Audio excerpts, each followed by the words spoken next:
Such a pretty sounding bird. I wanted to share it with you.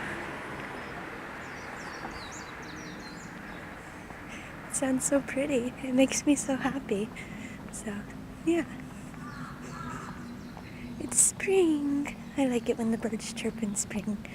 And also when the cherry blossoms start to open.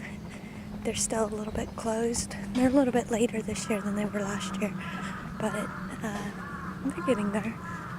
They're getting there. They look like they want to come out and play. Not quite yet. So I assume next week. Next week, probably next weekend, my friends and I will do Hanami.